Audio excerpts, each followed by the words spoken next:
Welcome to the Commission's press room. We are here with the President of the European Commission, Ursula von der Leyen, and the President of Ukraine, Volodymyr Zelensky, for a press point following their bilateral meeting. Yes. Thank you very much, Mr. President, dear Volodymyr. What a pleasure to welcome you back to Brussels. I'm very pleased to be here with you today for our bilateral meeting that we just had, but also then the VTC that we will have in the Coalition of the Willing. And of course, I'm very glad that I'm able to accompany you and other European leaders for the meeting tomorrow that we do have with the US President in the White House. Since the beginning of Russia's brutal invasion, Europe has been at Ukraine's side, united, and we will support you for as long as it takes, for just and lasting peace. And this peace must be achieved through strength. Let me touch upon the main points. First, we must have strong security guarantees to protect both Ukraine and Europe's vital security interests.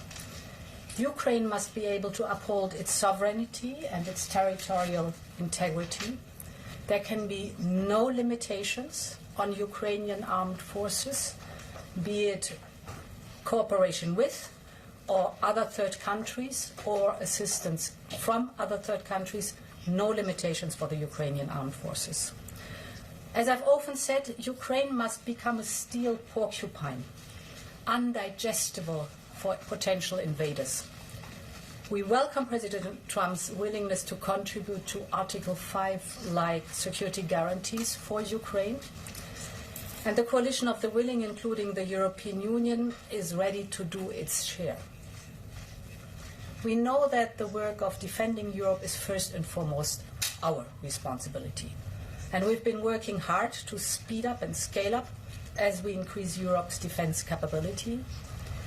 Through the SAFE instrument, we are ensuring that the defense needs of member states and Ukraine can be matched, and that Ukraine's industrial defense base is strengthened. I am thinking in particular of drones here. This is in our mutual interest, and I intend to travel to the frontline member states in the coming weeks. At the same time, we continue to support Ukraine's path to its membership in the European Union. This in itself is also a security guarantee. My second point, with regards to any territorial questions in Ukraine, our position is clear. International borders cannot be changed by force. These are decisions to be made by Ukraine and Ukraine alone. And these decisions cannot be taken without Ukraine at the table. My third and final point, as long as the bloodshed in Ukraine continues, Europe will maintain diplomatic and in particular economic pressure on Russia. We will continue to strengthen sanctions. We have adopted 18 packages so far, and we are advancing preparation for the 19th. This package will be forthcoming in early September. We know that sanctions are effective.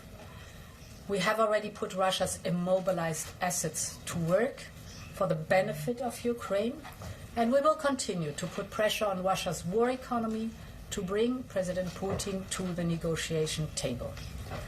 We're working with you, Volodymyr, and President Trump in this sense, and we will discuss all these topics and others in our joint meeting at the White House tomorrow. These are challenging times. Only Ukraine can choose its own destiny, but Ukraine can always count on Europe. Thank you so much. Thank you so much.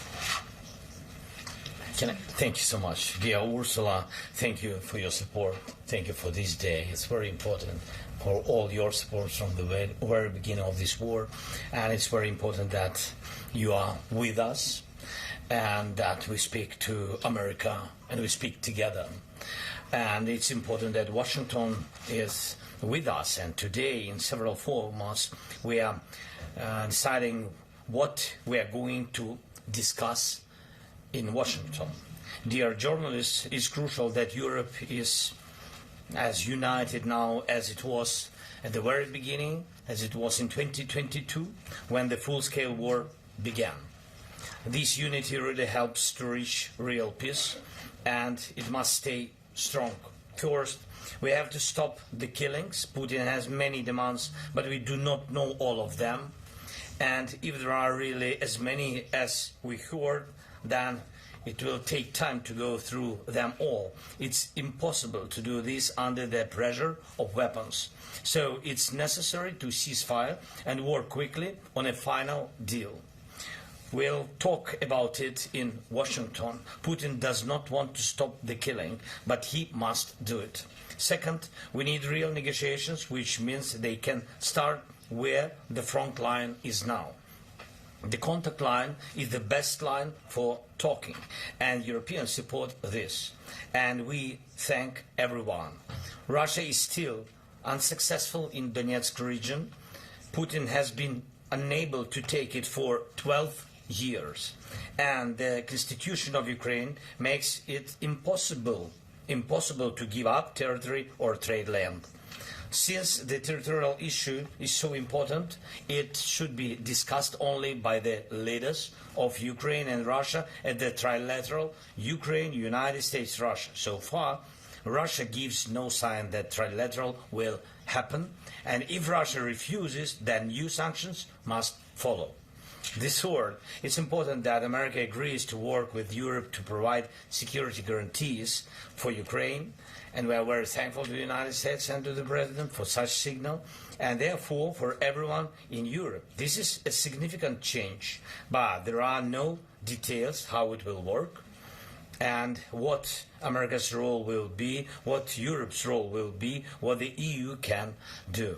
And this is our main task. We need security to work in practice, like Article 5 of NATO, and we consider EU accession to be part of security guarantees.